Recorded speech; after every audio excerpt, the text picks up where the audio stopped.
Class 1 में हमने यहाँ तक किया था, ठीक है।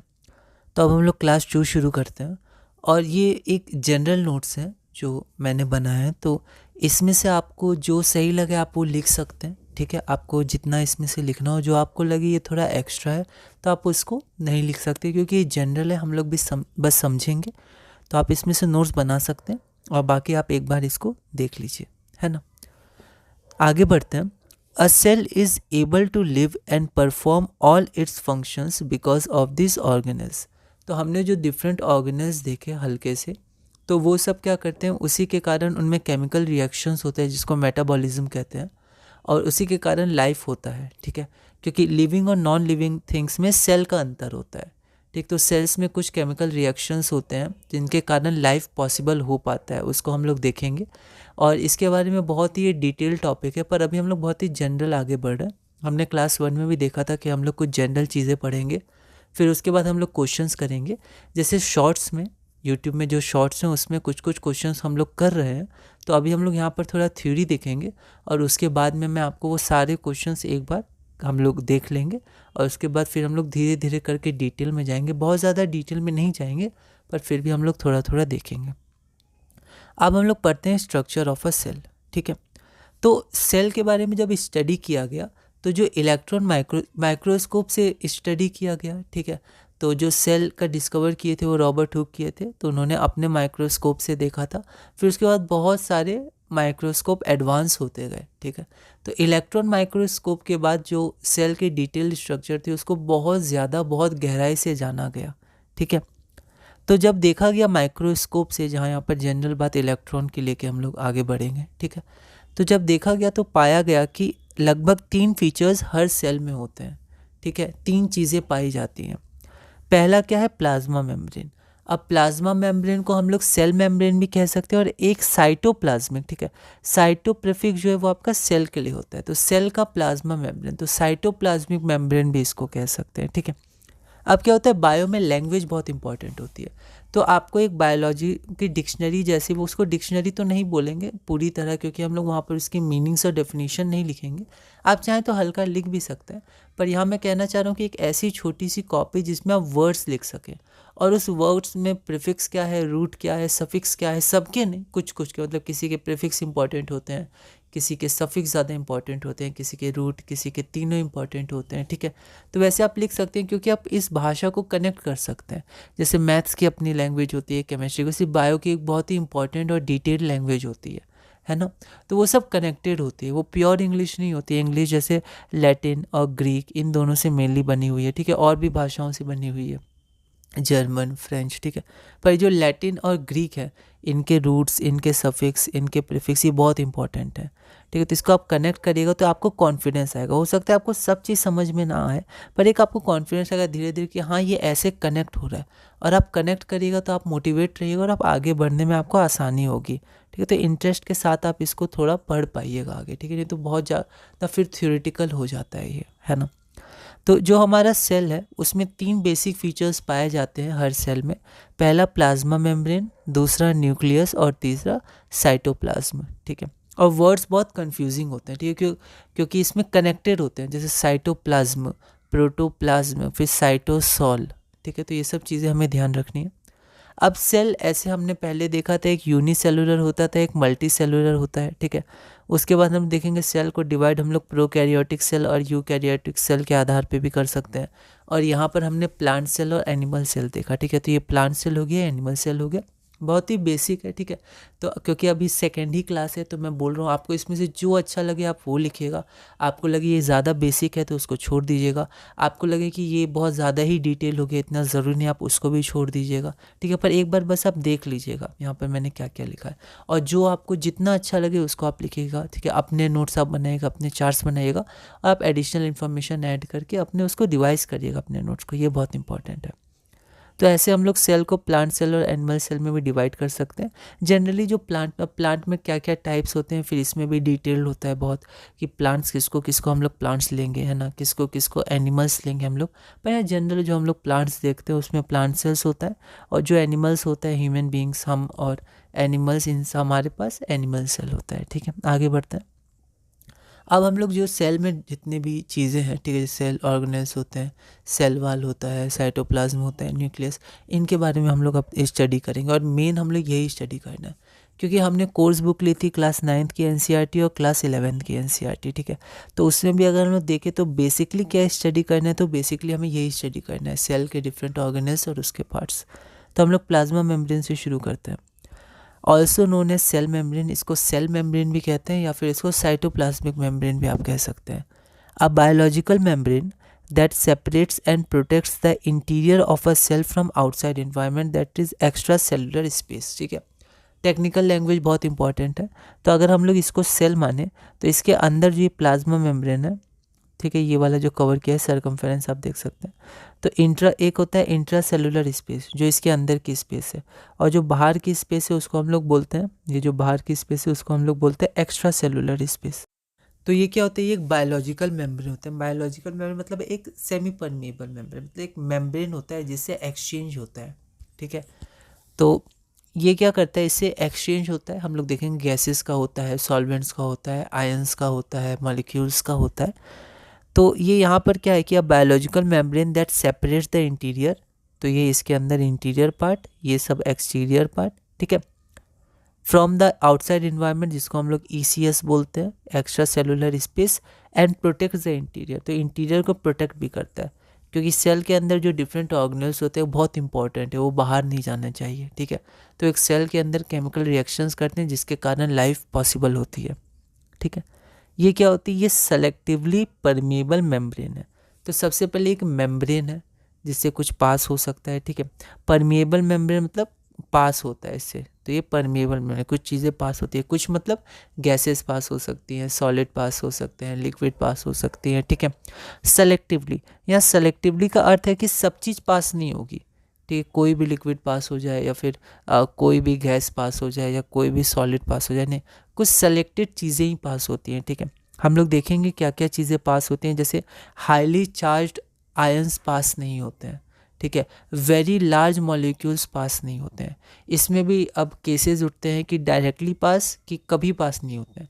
तो डायरेक्टली पास तो बिल्कुल नहीं होते हैं, पर हाँ कभी कभी पास हो सकते हैं। कैसे पास हो सकते हैं, क्योंकि उन मॉलिक्यूल्स की ज़रूरत होती है, क्योंकि इसके अंदर क्या होता है, बहुत सारी चीज़ें चाहिए होती हैं, ठीक है, बहुत सारे सबस्ट्रेट हमें चाहिए होते हैं, ठीक है, जैसे कार्बोहाइड्रेट्स, ग्लूकोज, ये सब क्या होते हैं, ये सब बड़े होते हैं, हम लोग देखेंगे।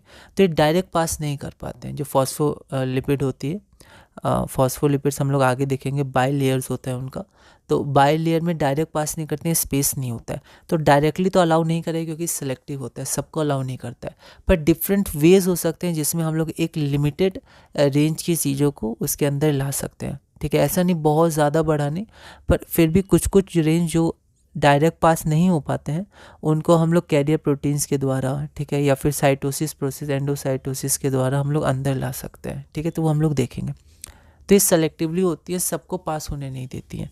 सेलेक्टिवली परमेबल, परमिट मतलब परमिट करती हैं पास करने के लिए, और एक मेम्ब्रेन है, मेम्ब्रेन से पास होते हैं।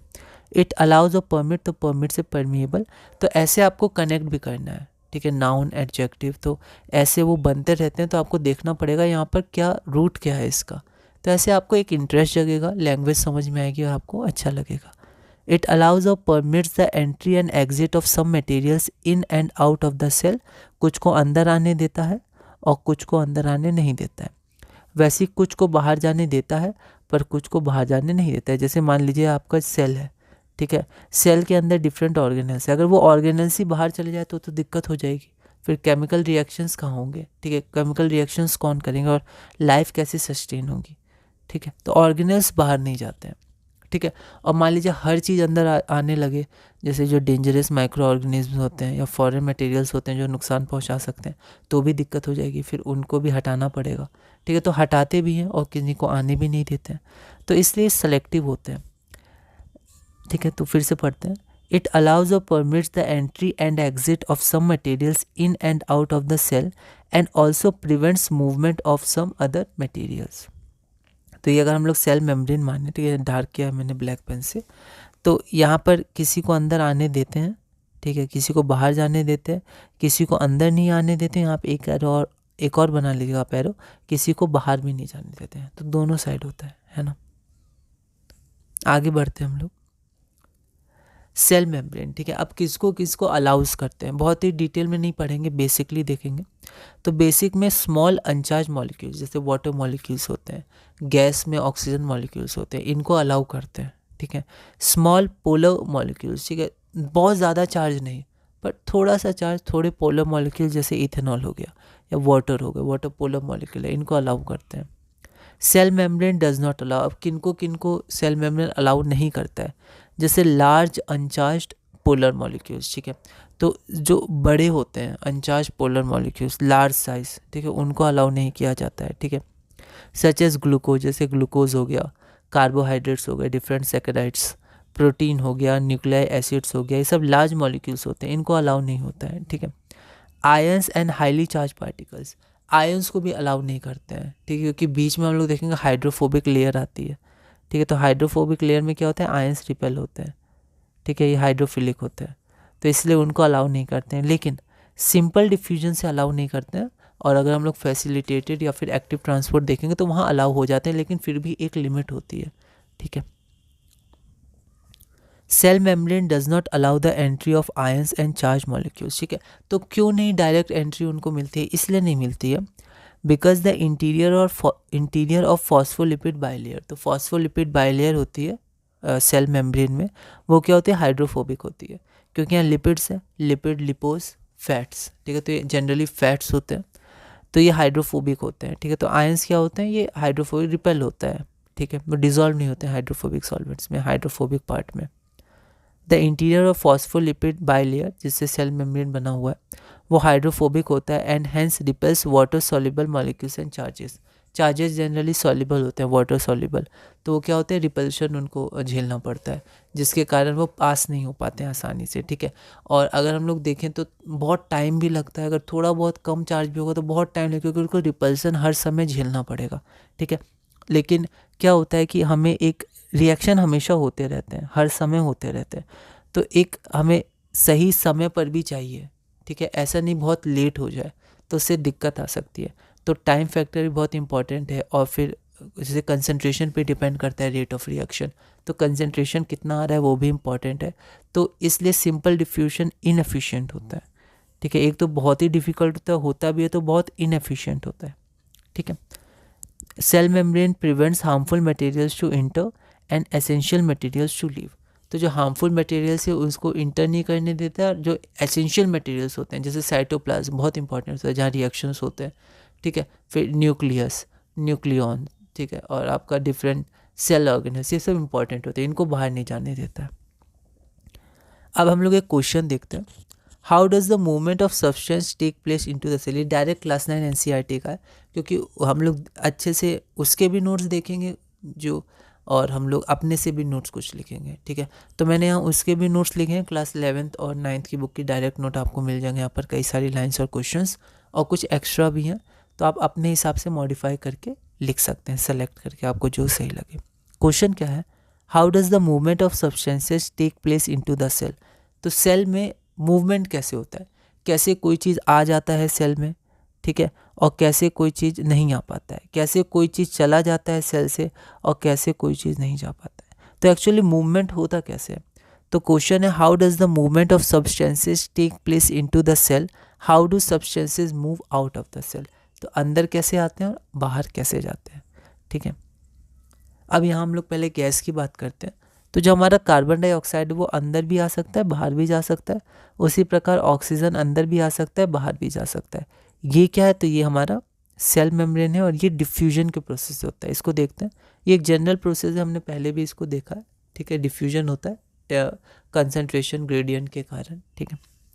CO2 and O2 can move across the cell membrane through the process of diffusion, इस प्रोसेस को डिफ्यूजन कहते हैं। Diffusion is the process by which the molecules move from a region of higher concentration to a region of lower concentration, ठीक है। तो जैसे science वगैरह में जो प्रिंसिपल्स होते हैं, सारे नहीं क्योंकि कुछ डिफ़िकल्ट होते हैं, बहुत टेक्निकल होता है, पर फिर भी जनरली वो नेचर के लॉज पे ही बेस्ड होते हैं। कुछ हमें डायरेक्ट समझ में आ जाते हैं, कुछ नेचर के लॉज हमें डायरेक्ट समझ में नहीं आते हैं, बहुत टेक्निकल हमें जानना पड़ेगा, पर ये कुछ लॉज पे बेस्ड होते हैं। जैसे एक लॉ ऑफ इक्विलिब्रियम होता है कि जैसे सबको एक लो लेवल पे पोटेंशियल एनर्जी कम है ना, स्टेबल बनना चाहता है, ठीक है। एक ये लॉ होता है कि एक इक्विलिब्रियम का ही बोल सकते हैं इसको, सब एक इक्वल लेवल पे आना चाहता है, कोई ऊंचा नीचा नहीं, यहाँ पर सब कोशिश करते हैं एक इक्वल लेवल। जैसे यहाँ पर हाई टेम्परेचर है, यहाँ पर लो टेम्परेचर है, तो कोशिश करेंगे एक सेम टेम्परेचर पे आए, ठीक है। तो यहाँ पर ज़्यादा कम नहीं, एक same temperature, law of equilibrium type का होता है। तो इसको हम लोग देख सकते हैं कि एक जगह CO2 कंसनट्रेशन बहुत ज़्यादा है, ठीक है, और एक जगह CO2 की कंसनट्रेशन कम है, तो यहाँ पर हम ऐसे मान सकते हैं ये इधर जाएगा, ठीक है। तो यहाँ पर हायर कंसनट्रेशन से लोअर कंसनट्रेशन की तरफ होता है, ठीक है। तो diffusion is the process by which the molecules move from a region of higher concentration to a region of lower concentration. अब एक इसमें बहुत ज़्यादा डाउट होता है कभी कभी, में स्टार्टिंग में जनरली होता है कि कंसंट्रेशन किसका लिया, और कंसंट्रेशन एक्चुअली डिफाइन किसके रिस्पेक्ट में होता है, ये हमें जानना होगा। तो उसको हम लोग ऑस्मोसिस में थोड़ा देखेंगे, आगे बढ़ते हैं। This process can occur in any state, ठीक है। तो ऐसा नहीं है सिर्फ गैसेज में होता है, सॉलिड्स में भी डिफ्यूजन होता है, ठीक है, बस समय लगता है बहुत। लिक्विड्स में भी होता है, समय लगता है, ठीक है। और लिक्विड्स में एक स्पेशल डिफ्यूजन होता है जिसको ऑस्मोसिस कहते हैं, ठीक है। तो डायरेक्ट डिफ्यूजन नहीं बोलेंगे उसमें, हम लोग उसमें ऑस्मोसिस का यूज़ करते हैं। तो जो डिफ्यूजन होता है वो हम लोग जनरली गैस के लिए ही मानते हैं, पर ऐसे होता है सबके लिए, ठीक है। पर जो जनरल एक बोलने का तरीका होता है तो उसके अनुसार आपका गैसेस के लिए वो यूज़ होता है। तो this process can occur in any state of matter but happens more quickly in gases, ठीक है। अब डिफ्यूजन एक पैसिव प्रोसेस है। अब जैसे ये टर्म हो गए, टर्म्स आपको ध्यान रखना है। एक होता है पैसिव प्रोसेस, एक होता है active process. Passive transport, active transport, इसमें क्या होता है कि इसमें एनर्जी रिक्वायर्ड नहीं होता है पैसिव में, वो अपने आप होगा, ठीक है। जैसे हाई कंसनट्रेशन से लो कंसनट्रेशन, ये अपने आप होगा, ठीक है। लेकिन लो से हाई तो उसके लिए आपको एनर्जी देनी होगी, है ना। तो जहाँ पर कंसनट्रेशन ज़्यादा है किसी चीज़ का, मतलब टेम्परेचर ज़्यादा है, और कम में आना है, अगर हम लोग इसको कांटेक्ट में लाएंगे तो अपने आप ये इधर टेम्परेचर इसका बढ़ेगा, धीरे धीरे इसका घटेगा, ठीक है, इक्विलिब्रियम जब तक ना है। तो ये इसमें कोई एनर्जी नहीं देनी होती हमें बाहर से, ये एक नेचुरल प्रोसेस है, इसमें कोई एनर्जी नहीं देनी होती, इसलिए इससे पैसिव प्रोसेस है। मतलब हम लोग को एक्टिवली उस पर कोई काम नहीं करना है, वो अपने आप होता रहेगा। Gaseous exchange between the cells as well as gaseous exchange between the cells as well as the cell and its external environment, ठीक है। तो जो आप देखेंगे जितने भी एक्सचेंजेस होते हैं वो दो तरह से हो सकते हैं। देखिए, ये आपका ICS है, इंट्रा सेलुलर स्पेस, और ये आपका ECS है, एक्स्ट्रा सेलुलर, सेल के बाहर। तो एक्सचेंज क्या होता है, एक तो एक्सचेंज इसी के बीच हो, जैसे मान लीजिए प्रोटीन है, तो एक जगह से प्रोटीन दूसरी जगह हो जाएगा, ठीक है, वहाँ रिएक्शन होंगे, फिर दूसरी जगह गया, ठीक है। तो एक तो इसके अंदर ही ट्रांसफ़र होते हैं, ठीक है, एक बाहर हो, जैसे यहाँ पर कुछ वेस्ट है तो वेस्ट इसके बाहर जाएगा, ठीक है, तो ये बाहर हो गया। ICS और ECS के बीच में यहाँ ट्रांसपोर्ट हुआ। कभी ICS में ही होता है, अंदर ही अंदर होता है। तो gaseous exchange between the cells, यहाँ पर गैसियस एक्सचेंज की बात हुई है ना। तो gaseous exchange between the cells as well as the cell and its external environment occurs through the process of diffusion. तो प्रोसेस क्या होता है, प्रोसेस डिफ्यूजन होता है, ठीक है। जो सेमी परमेबल मेम्ब्रेन के दोनों तरफ होता है, और हम लोग देखेंगे अभी यूकैरियोटिक सेल्स में जो जनरली हमें पढ़ना है, उसमें आपका क्या है कि वो आपका जो सेमी परमेबल मतलब मेम्ब्रेन सब में होता है, मेम्ब्रेन बॉन्ड होता है, तो वहाँ पर आपका सेल के बीच में ही एक्सचेंज हो सकता है, ठीक है, ऑर्गेनेल्स के अंदर, और उसके बाहर साइटोप्लाज्म, तो वो सेल में ही है, तो सेल में एक्सचेंज हो सकता है, बाहर भी हो सकता है, ICS और ECS के बीच। अब हम लोग देखते हैं ऑस्मोसिस। ऑस्मोसिस भी एक तरह से डिफ्यूजन है, हायर कंसनट्रेशन से लोअर कंसनट्रेशन जाता है, पर यहाँ पर कंसनट्रेशन अगर सॉल्वेंट का हो तो, अगर कंसनट्रेशन हम लोग सॉल्यूट के टर्म्स में ले रहे हैं तो हम लोग बोलेंगे लोअर टू हायर, ठीक है। सुनने में पहली बार लोअर टू हायर लगता है ये अगेंस्ट इक्विलिब्रियम है, पर ऐसी बात नहीं है, ये इक्विलिब्रियम ही है। पर यहाँ पर लोअर टू हायर इसलिए, कम से ज़्यादा इसलिए हो रहा है, नीचे से ऊंचा इसलिए हो रहा है क्योंकि यहाँ पर हम लोग बात कर रहे हैं विद रिस्पेक्ट टू सॉल्यूट, ठीक है। पर यहाँ ट्रांसफ़र होता है सॉल्वेंट का, तो सॉल्वेंट में बात करिए तो हमेशा हायर टू लोअर होगा। जैसे टेम्परेचर फ्लो होता है, या मतलब टेम्परेचर जब कम या ज़्यादा होता है, ठीक है, एक्सचेंज होता है हीट, है ना, तो टेम्परेचर या कम या ज़्यादा होता है तो टेम्परेचर ग्रेडियंट, तो टेम्परेचर की ही बात की जाती है उसमें, है ना। लेकिन यहाँ पर जब हम लोग कॉन्सेंट्रेशन बोलते हैं तो फ्लो तो होता है सॉल्वेंट, पर सॉल्वेंट की बात नहीं की जाती है सॉल्यूट की बात, क्योंकि कॉन्सेंट्रेशन आपका डिफाइन होता है सॉल्यूट के टर्म्स में। इसलिए आप देखिएगा कई जगह पर जब बुक्स में लिखा रहता है, जनरली जब समझाया जाता है, तो वहाँ पर डायरेक्ट सॉल्वेंट के जो फ्लो हो रहा है उसी के टर्म्स में बात, उसके कॉन्सेंट्रेशन की ही बात की जाती है। वरना कई बार कन्फ्यूजन भी हो जाता है, ठीक है। और अगर इसको छोड़ दें तो हर जगह कंसंट्रेशन में आप सॉल्यूट ही देखिएगा, ठीक है। लेकिन यहाँ पर कभी कभी थोड़ा सा इजी करने के लिए डायरेक्ट आपको सॉल्वेंट के टर्म्स में कंसंट्रेशन दे दिया जाता है। तो आपको ध्यान रखना है किसकी बात हो रही है। तो जब बोला जाता है osmosis lower concentration to higher concentration होता है, तो वहाँ पर बात हो रही है concentration with respect to solute, और जनरली कंसंट्रेशन बोला जाता है तो सॉल्यूट ही माना जाता है या सॉल्यूशन, ठीक है। तो अगर कंसंट्रेशन ऑफ सॉल्यूशन बोला जाता है जनरली, तो वहाँ पर कंसंट्रेशन ऑफ सॉल्यूशन मतलब कंसंट्रेशन ऑफ सॉल्यूट, सॉल्यूट के रिस्पेक्ट में कंसंट्रेशन। और जब कंसंट्रेशन ऑफ वाटर रहेगा तो वो लिख दिया जाएगा, ठीक है। तो यहाँ पर आपका जो वाटर होता है, वाटर मतलब water moves across the cell membrane through the process of osmosis. यहाँ भी वाटर मॉलिक्यूल्स का एक्सचेंज होता है, जैसे गैसेस में CO2 या O2 मॉलिक्यूल्स का एक्सचेंज होता था। Osmosis is a special type of diffusion, इसमें लिक्विड का ट्रांसफ़र हो रहा है। It is a passive transfer, ये भी अपने आप होता है। इक्विलिब्रियम आप मान सकते हैं कि हायर कंसंट्रेशन ऑफ सॉल्वेंट से लोअर कंसंट्रेशन वो फ्लो करता है, ठीक है। और ये चैप्टर 2 में, मतलब अगर क्लास 12 की NCERT की बात करें तो उसमें केमिस्ट्री में चैप्टर जो हमारा 2 है 1 हो गया रैशनलाइजेशन के बाद, तो सॉल्यूशंस में भी ये है ऑस्मोटिक प्रेशर, बहुत इंपॉर्टेंट टॉपिक है, ठीक है। तो ऑस्मोटिक प्रेशर वहाँ इक्वल हो जाता है, ठीक है। उसको आइसोटोनिक सॉल्यूशन बोलते हैं जब इक्वल हो जाता है। तो हाइपोटोनिक, आइसोटोनिक, हाइपरटोनिक, ये सब भी इंपॉर्टेंट है, हम लोग देखेंगे। It is the process of movement of solvent, generally H2O, तो यहाँ H2O, from an area of low solute concentration, lower solute concentration, जहाँ पर कंसंट्रेशन ऑफ सॉल्यूट कम हो, to an area of higher solute concentration, जहाँ पर solute की concentration ज़्यादा हो, वहाँ फ्लो होता है, ठीक है। तो लो टू हाई होता है पर सॉल्यूट के रिस्पेक्ट में या सॉल्यूशन के रिस्पेक्ट में आप मान सकते हैं। The semi permeable membrane prevents the solute from passing through it. तो सॉल्यूट, जैसे सॉल्यूट क्या होते हैं उसमें, तो सॉल्यूट जनरली होते हैं कुछ आयंस हो सकते हैं, कुछ मॉलिक्यूल्स हो सकते हैं, ठीक है। तो वो सॉल्यूट्स होते हैं। तो सॉल्यूट को पास नहीं करने देता है सेमी परमिएबल मेम्ब्रेन, है ना। तो फ्लो हमेशा क्या होता है, सेमी परमिएबल मेम्ब्रेन के दोनों तरफ सॉल्वेंट का फ्लो होता है। वाटर मॉलिक्यूल जनरली सॉल्वेंट होते हैं, तो water molecules are small enough to pass through the cell membrane on their own, क्योंकि ये पैसिव ट्रांसपोर्ट होता है, ये अपने आप होता है। तो वाटर मॉलिक्यूल्स इतने छोटे होते हैं as compared to solid molecules कि वाटर मॉलिक्यूल्स फ्लो कर पाते हैं पर सॉलिड मॉलिक्यूल्स नहीं कर पाते हैं।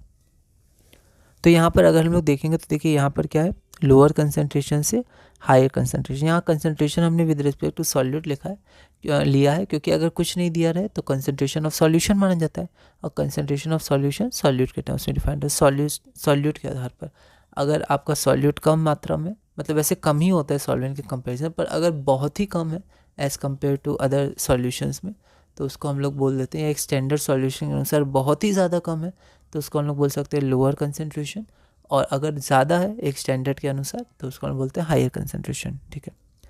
तो यहाँ पर मूवमेंट क्या होता है, हमेशा लोअर टू हायर, तो आपका आउट ऑफ द सेल होगा, ठीक है। फिर से यहाँ पर हमेशा लोअर टू हायर, अगर सराउंडिंग मीडियम आपका लोअर कंसंट्रेशन का है सॉल्यूट और सेल के अंदर हायर है तो लोअर टू हायर, पर विद रिस्पेक्ट टू क्या है आपका सॉल्यूट के रिस्पेक्ट में। और मूवमेंट किसका होता है, मूवमेंट हमेशा होता है आपका सॉल्वेंट का, यहाँ वाटर है तो मूवमेंट ऑफ H2O, ठीक है। Hence the particles move in and out of the plasma membrane या cell membrane through the process of diffusion and osmosis। तो डिफ्यूजन और ऑस्मोसिस के कारण वो क्या करते हैं, फ्लो करते हैं। तो क्वेश्चन था ना कि कैसे ये फ्लो करते हैं, तो ये डिफ्यूजन या ऑस्मोसिस के कारण करते हैं। There are 3 different ways molecules and ions can move across a cell membrane। अब ये थोड़ा एडवांस कॉन्सेप्ट है, मतलब क्लास 11 का कॉन्सेप्ट आ गया ये, ठीक है। तो यहाँ पर सिर्फ डिफ्यूजन और ऑस्मोसिस से फ्लो नहीं होता है, ठीक है। एक तरीका और होता है, मतलब 2 तरीके जनरली और होते हैं, तो तीनों को मिला के 3 तरीके हो जाएंगे। तो पहला डिफ्यूजन में दोनों ले लिया, डिफ्यूजन और ऑस्मोसिस जो हमने देखा। एक होता है फैसिलिटेटेड डिफ्यूजन, तो डिफ्यूजन तो होगा, ठीक है, लेकिन हम लोग कुछ फैसिलिटी प्रोवाइड करेंगे, ठीक है। तो आपको लैंग्वेज भी बहुत ध्यान देना है। फैसिलिटेटेड मतलब फैसिलिटी से कनेक्ट हो, मतलब कुछ फैसिलिटी देनी, कुछ और करना होगा उसमें, थोड़ा सा और कुछ फैसिलिटी देनी होगी, डिफ्यूजन। और तीसरा होता है एक्टिव ट्रांसपोर्ट। एक्टिव ट्रांसपोर्ट क्या होता है, तो इस वीडियो में हम लोग इतने ही रखते हैं, ठीक है।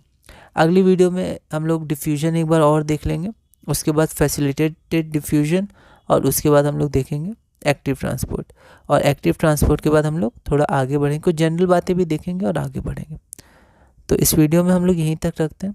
हमने क्या किया इसमें, तो हमने जनरली देखा कि सेल में अब हम लोग सेल को धीरे धीरे स्टडी कर रहे हैं, ठीक है, बहुत ही आराम से करेंगे क्योंकि हमें इसमें कोई प्रेशर है नहीं, कोई सिलेबस का या फिर कुछ एग्ज़ाम का, ऐसा नहीं, आप देख सकते हैं बिल्कुल, पर बहुत आराम से धीरे धीरे, एक जनरल बायोलॉजी है तो बायोलॉजी को अंडरस्टैंड करेंगे बहुत ही धीरे धीरे, ठीक है।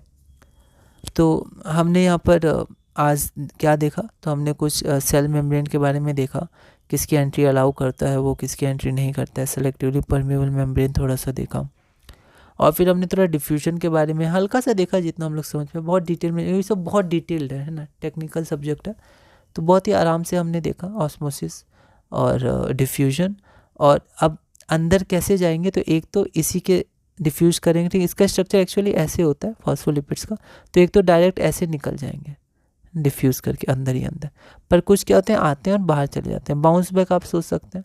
ऐसा क्यों, ऐसा इसलिए क्योंकि उनका लार्ज साइज़ होता है, वो रिपेल हो जाते हैं, ठीक है, लार्ज साइज़ होता है, अगर हाईली चार्ज होते हैं तो रिपेल हो जाते हैं, अंदर जा ही नहीं पाते हैं, क्योंकि यहाँ पर हाइड्रोफिलिक है, पर यहाँ से तुरंत बहुत ही कम साइज़ होता है, तो हाइड्रोफोबिक आपका बाइलेयर होता है, ठीक है, तो इसी कारण वो रिपेल हो जाते हैं।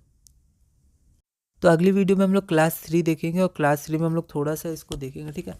तो मैं तो बहुत ही जनरल बात, मतलब जनरल मैं कोशिश कर रहा हूँ आपको लिख के समझाने की, ठीक है। तो हम लोग यहाँ जो डिस्कस करें बहुत ही जनरल है, आपको इसमें से जो पॉइंट्स आपको सही लगे, मतलब जो लगे आपको हाँ ये लिख लेना चाहिए, आप लिख लीजिएगा, और जो आपको लगे कि ये बहुत ही ज़्यादा बेसिक है या ये बहुत ही डिटेल है, इतना अभी ज़रूरत नहीं है, तो आप उसको छोड़ सकते हैं और आगे बढ़ सकते हैं। पर फिर भी मैं जो जो लिखा हूँ आपको एक बार बताऊँगा, आप बस एक बार उसको देख लीजिएगा, ठीक है। तो अगली वीडियो में हम लोग थोड़ा सा बहुत ही हल्का, ज़्यादा डिटेल में तो नहीं, पर इन तीनों इसको तो कर लिया है, फिर भी एक बार इसको देख लेंगे हल्का सा बहुत, और फिर फैसिलिटेटेड और एक्टिव को देखेंगे। एक्टिव थोड़ा इंपॉर्टेंट है क्योंकि क्लास 11th में भी उसमें कुछ प्रोटीन्स के बारे में है, पेरिफेरल प्रोटीन्स, इंटीग्रल प्रोटीन्स, ठीक है, और सोडियम पोटेशियम Na+K+ जो पंप होता है उसके बारे में, पर हम लोग अभी इतना डिटेल में नहीं जाएंगे, धीरे धीरे समय के साथ हम लोग इसको देखने की कोशिश करेंगे, पर इसके बारे में एक जनरल बात हम लोग पढ़ेंगे, और फिर हम लोग सेल ऑर्गेनेल्स में आगे बढ़ेंगे।